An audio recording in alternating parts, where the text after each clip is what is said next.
Day mga ka-farmlat. So another day, another farmlat na naman tayo dito sa Gumaca, Quezon kung saan mag-o-offer po ako sa inyo na isang property na may lawak or sukat na 4.3 hectares.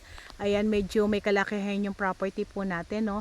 Pero itong property na to, good thing po ay maraming niyog and then marami siyang puno ng mangga. So iikutin naman natin si property, papakita ko po sa inyo.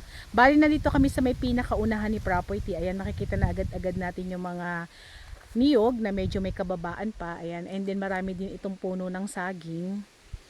Ayan po. So mag-start tayo mag-ikot. Mamaya papakita ko rin naman sa inyo yung road bago tayo makarating kay property. Syempre may road tayo mga pinasukan, so mamaya i-explain ko naman sa inyo isa-isa yan. Pero bago tayo mag ikot kay property, syempre po as always, paki-like, paki-share and subscribe sa ating YouTube channel, and then paki-pindot na rin po yung ating notification bell para lagi po tayo updated sa mga properties na i-offer po ng GFD Realty. So let's go, ikot tayo. Ganda ng view, oh.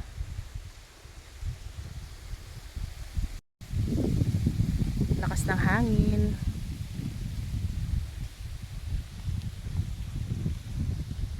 Dahan dito kay property, yung pinaka damo niya, Carabao grass lang. Ayan. At ang lakas ng hangin. So ulitin ko lang po, si property po ay located dito sa Gumaca, Quezon.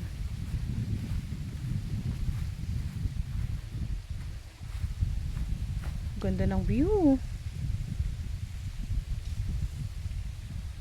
Ang ating 4.3 hectares ay TCD title, and then buhay po yung nasa titulo natin.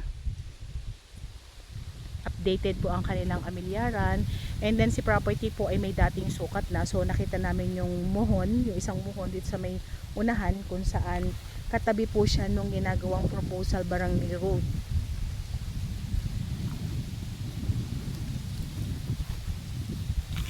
Medyo may kababaan yung ating mga niyog, kaya medyo matagal-tagal pa natin papakinabangan. And then marami siyang fruit bearing. So may nakita na rin akong langka. Yun nga po, marami tong saging. Meron tayong dalanghita. Ayan. Marami siyang puno ng madre cacao. Pwede siyang ipambakod. Mamaya pupuntahan natin yung sinasabi na ito po ay merong nakapaloob na 30 kapuno ng mangga. Bali yung mga mangga na yun yung mga manggang kinalabawan, and then ang kagandahan dun sa mga mangga na yun, mabababa pa lang daw na bunga na. So mamaya pupuntahan natin yung area na yun. Dito muna tayo sa Niyugan. Lakad pa rin tayo. Bali, pakita ko lang po sa inyo yung pinaka-boundary niya to another property. Kung makikita po natin yung nakalinyadang mga madre cacao na yan, yan po yung pinaka-boundary niya to another property. So, dito lang po tayo sa may pinaka-flat area. Doon po sa may baba na yon, hindi na po yun kasama. Ano po, malinaw naman po, lahat po ng nakalinyada na madre cacao, yan po yung pinaka-boundary. Yan na po yung nagsilbing pinaka-bakod po ni property sa mga kalapit niya po. Ano po, lakad pa rin tayo. Kagandahan nito, Carabao grass lang. So napakadaling linisin ni property.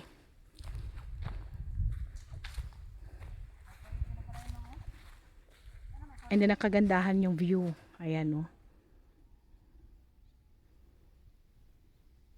Yan ang maganda dito. Tapos yung pinaka status nung pagkalupa niya is napaka gradual nung pagka-slope, and then maraming part na patag. So kahit may edad yung mag-a-avail ng property, caring-carry pa niyang ikutin.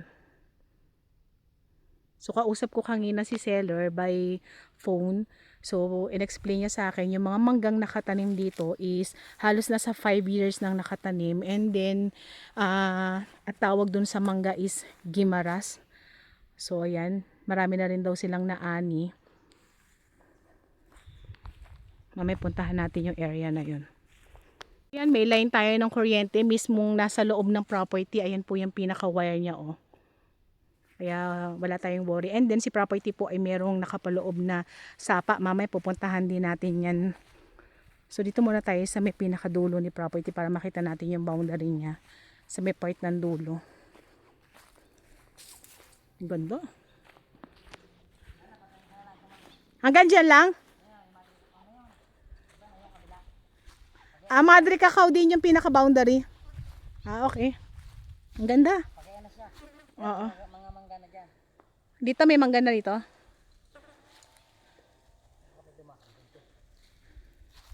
Saan tayo pwedeng dumaan? Dito na dami, manggahan yan. Diyan tayo.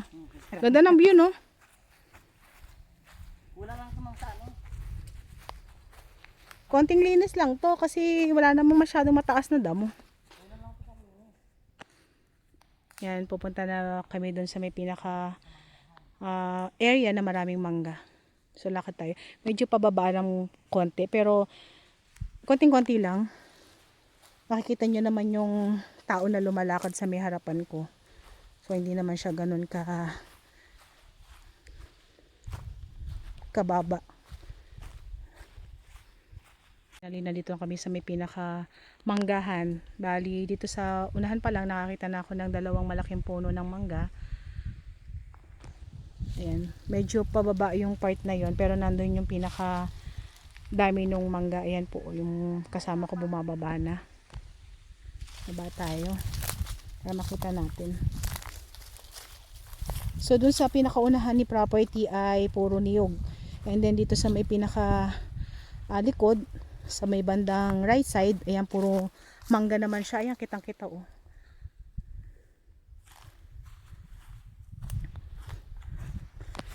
Bali ulitin ko lang po, nasa 30 kapuno ng mangga yung nandito. Ayan, ang ganda. Tapos may magandang view. Ayan, puro mangga siya oh. Yung mga tumpok na yan, puro mangga yan. Saan? May sapa dun sa baba.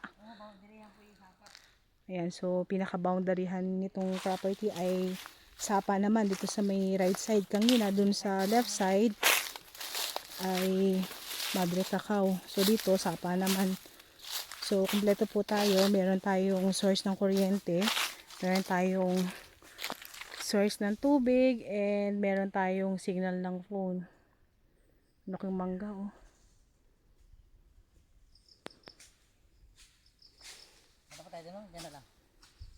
Pababa na yon. Ayun sapa. Yan sapa o yan. Iba na ho may-ari ng kabila.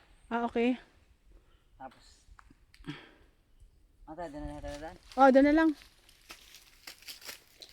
So di na kami bababa doon. Pero kitang-kita naman yung pinaka madilim na part na yan. Yan yung sapa. Boundaryhan niya to another property. Punta naman kami doon sa kabilang part. Medyo masukal na dito sa may bandang likuran. Ano po kung saan nandito na nga yung karamihan ng mga mangga. Bali si property po ay nasa 1 kilometer para makalabas po tayo ng pinaka national road. So 1 kilometer yung haba ng ating barangay road. And then 3 kilometers para makarating naman po tayo ng pinaka diversion road ng Gumaka. And then another 2 kilometers naman para makarating naman po tayo ng pinaka town proper ng Gumaka. So yung road naman natin, lahat cemented road maliban dun sa 1 kilometer na papalabas dun sa ating national roads. So mix naman yan, meron tayong rough road and then meron naman tayong cemented road. Yan, masukal na dito sa part na to. Ito yung part na marami pa ring mangga. Ang baba ng mangga, pero nabunga na daw yan eh. So ganito kabababa yung mga manggang nakatanim dito, pero nabunga na po yan. Ang dami daw pong binubunga nito, sabi nung may-ari. So dito sa part na to ang masukal. Ayan oh, mangga yan. Si property din po ay may nakapaloob ng halos nasa 600 kapuno ng niyog. So naglulukad naman siya ng halos nasa 3,000 kabuo. Pero yung mangga, wala pa tayong masyadong idea kung ilan talaga yung inaanin to. Kasi sabi po nung may-ari ay may mga puno na inaanihan na sila. Pero may mga puno na hindi pa naani. Baka daw po itong taon na to maanihan na. May sapa din dito. Ito na, malapit na po tayo sa may hukay. Ah. Ayan, so may sapa rin dito sa part na to. Ayan, sa may banda dyan. Kita rito. Nakakita mga sa bundok ay tubig. Ang dami mangga. Ang dami. Ito ma'am yung nakita natin sa tuktok doon. Sa Takaroon. Oo. Hanggang doon pa yan. Sayang no, hindi nalilinis no. Manipis naman, ano ma'am? Sobrang sukal dito sa part ng likuran kung saan nakatanim yung mga puno ng mangga. Yan, kitang-kita naman po. So kanina sabi ko dun sa ating seller, bakit binebenta nila yung farm nila samantalang maganda naman po. Lalong-lalo na dun sa may pinakabungad. Ang ganda ng overlooking, ang ganda ng tayo ng lupa. Tapos dito sa likod, ayan, punong-puno ng mangga. Ang ganda pa, ang dami! So ang sabi naman po niya, medyo may edad na sila. So gusto na nilang pakinabangan yung pagbebentahan na lang nito. And then yung mga anak naman niya, walang interest sa pagpa-farm. May kanya-kanyang trabaho. So nag-decide po sila na ibenta na lang. Pero syempre nanghihinayang pa rin naman po sila. Kaya lang, kung talagang wala na mag-aalaga at caretaker na lang po yung halos nagtitingin nito. Tapos hindi pa malinis. So nag-decide na rin silang ibenta. Ang dami pong mangga talaga dito. Ay, grabe. Pa rin kami dun sa part ng maraming mangga. Binibilang namin yung mangga kasi yung nagsabi sa amin 30 puno lang daw yung nandito. Pero kinokorek kami nung seller, hindi lang daw 30 ito. So tansya niya, ang nakatanim daw dito ay more or less 100 na puno. So, binibilang namin dito sa part pa lang na to, halos nasa 30 na. Pero yung banda doon na marami ring mangga, hindi na namin sinama sa bilang. Pero lumalampas na kami ng 30 pieces. So, maaring totoo yung sinasabi ng ating seller na nasa more or less 100 puno ng mangga yung nandito.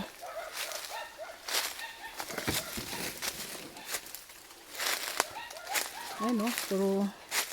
So, mango farm talaga siya. Ang dami.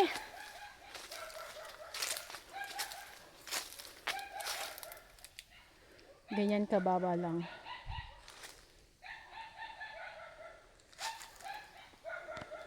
Ang dami rin natin puno ng kawayan.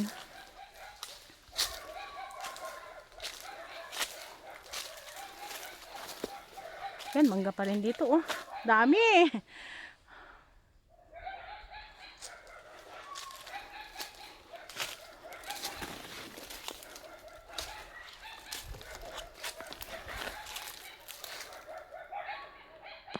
Mga kawayan. Pwedeng pambakod.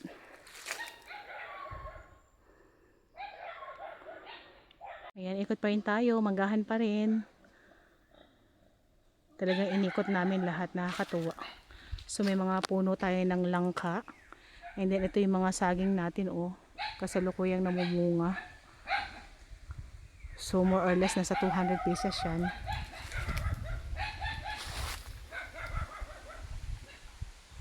And then pakita ko po sa inyo yung pinaka-source ng tubig. Kasi meron ditong pansamantalang nakatira. So, meron silang hinukay na balon na nilagyan ng culvert. So, ayan po. Diyan po sila naliligo, naglalaba. Ayan. And then, meron din silang mga kulungan ng baboy doon. Mga parang DIY kulungan lang ng baboy. Parang mga backyard.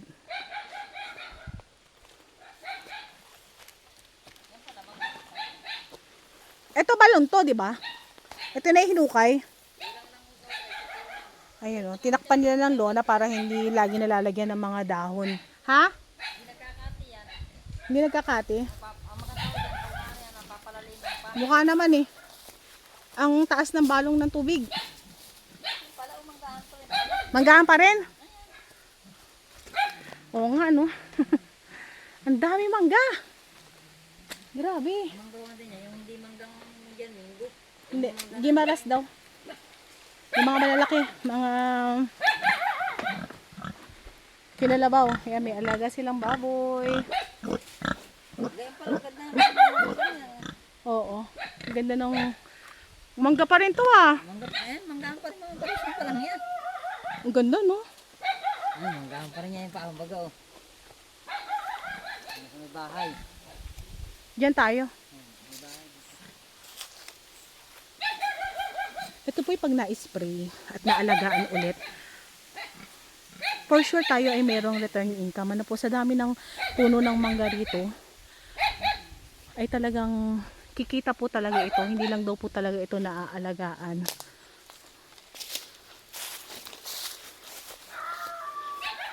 May bahay. Diyan nakatira yung nag-aalaga.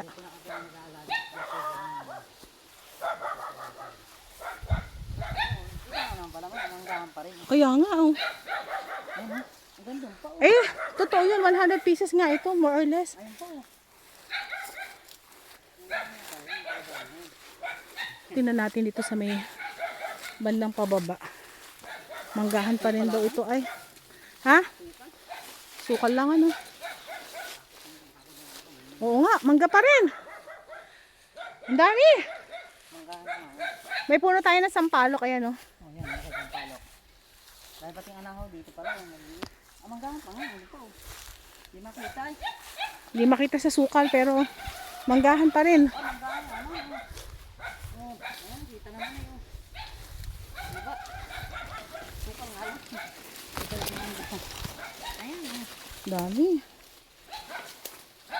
Ay, ito yung sabi namin na may manggahan niya. Manggahan sa kaniyog. Manggahan at niyog. Ayan, maniyog pa. Daming mangga, grabe. Oh, mangga. Tama lang yung tanim niya. Halos dahon ang may napapagitan. Hindi yung dikit-dikit na maigi. Ayan, puno pa rin po ng mangga dyan oh. Ay, baka maahas na tayo dyan pero manggahan pa din. Dami. Dako dito, daming anahaw. Ha?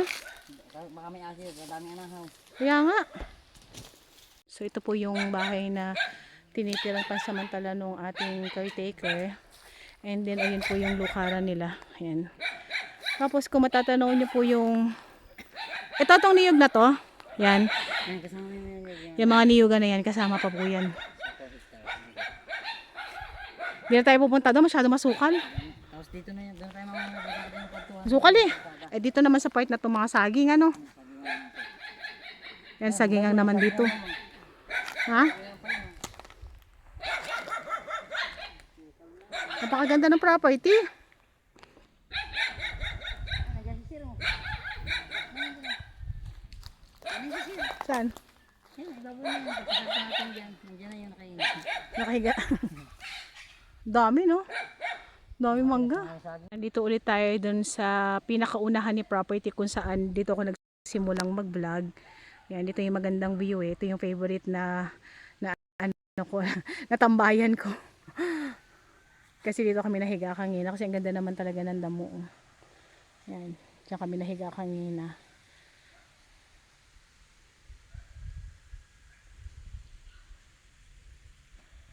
Fresh air na naman. Ito yung mga gustong gusto ko sa mga ganitong klase ng property pagdating ng hapon, lakas ng hangin. So papalabas na kami dito kay property para mapakita ko naman po sa inyo yung pinaka nilakaran namin papunta rito kay property.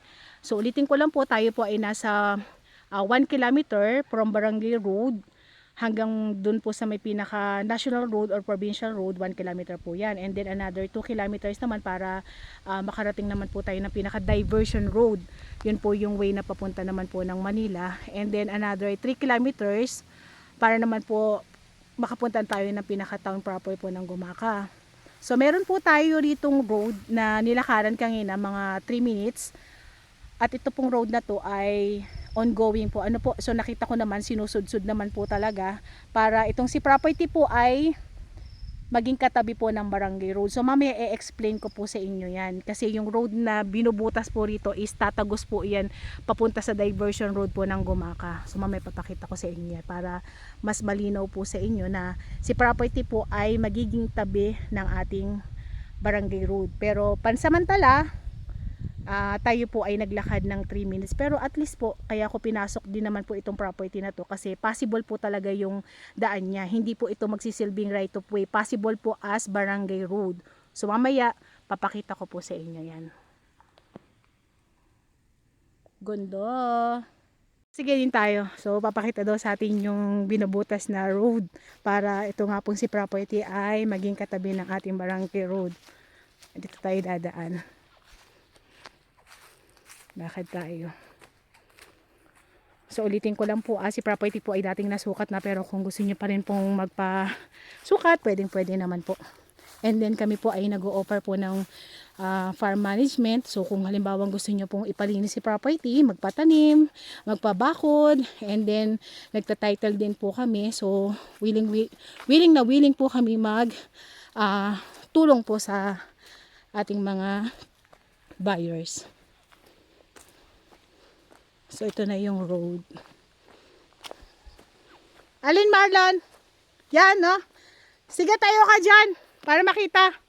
So ipakita ko lang po sa inyo yung aking kasama. Ayan na po yung pinaka road na sinudsud na po dati para po magkaroon po siya ng pinaka cemented road po rito. Ano po? Anong lugar yung tatagusin yan?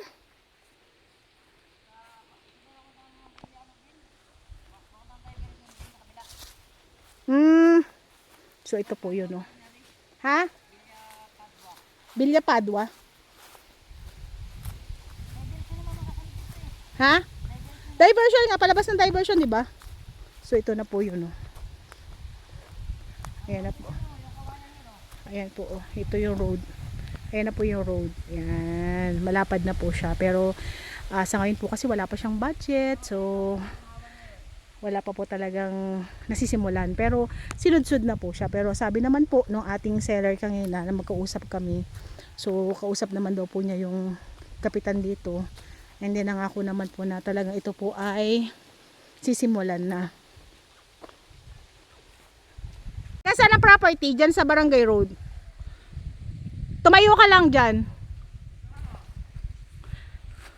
Dyan. Ayan, so tinuturo po sa atin. Bali, ito pong haba na to. Yan. Yan, hanggang dun po yan sa pinasukan po namin hanggang dun. So, nasa 100 meters po ang magiging frontage ng ating property. Ano po? Sa Barangay Road. So, ito pong mga niyugan na yan, manggahan na yan, kasama po yan. Ayan pa po isang mangga. Ay, yung niyugan na yan kasama. Dun po kami galing kanina. So, pinasok muna namin and then saka kami pumunta dito sa pinakagagawing Barangay Road. Ayan o, daming niyog o. So wala tayong i-worry sa road kasi hindi naman siya right of way. Meron po kasi pag right of way. Baba tayo ng konti para makita natin.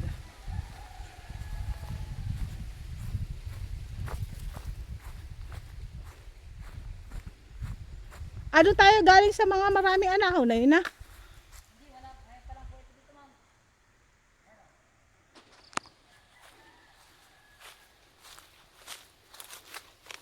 Dami niyog. Saan?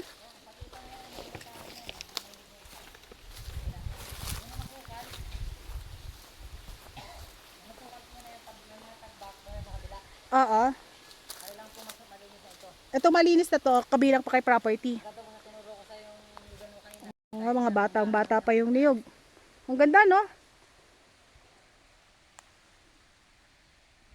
Medyo pababa ng konti. Ayan.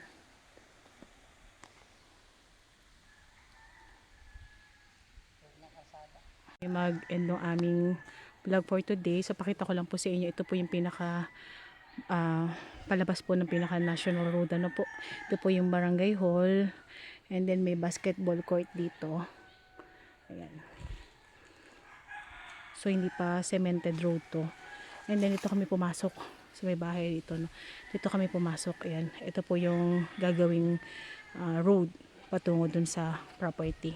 So may pag-aari po si Governor Helen Tan dun sa may dulo. Kaya talaga ito po ay possible po talaga na butasin po. Ano po. Pero dun sa may dulo malapad na nga po yung pinaka road niya kung saan pinakita ko naman po sa inyo. So dun sila nagsimulang maggawa ng road. Palabas po yan papunta rito.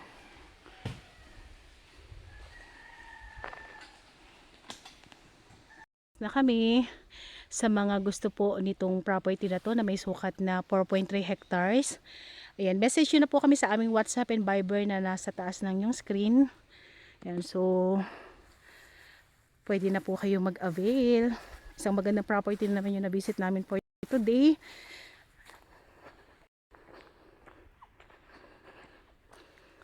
Promise, ang ganda po ni property. Talagang medyo may kasukalan lang pero ang ganda. Lalo panalo sa mga view, and then mango farm talaga. And coconut farm. Ayan. Ganda. So by the way, it's me again, Olive. Dito po sa Greenfield Realty. And thank you for watching.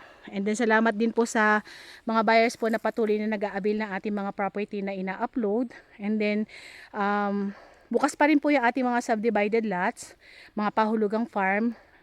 Yan, so inquire na po kayo mga ka-farm lot.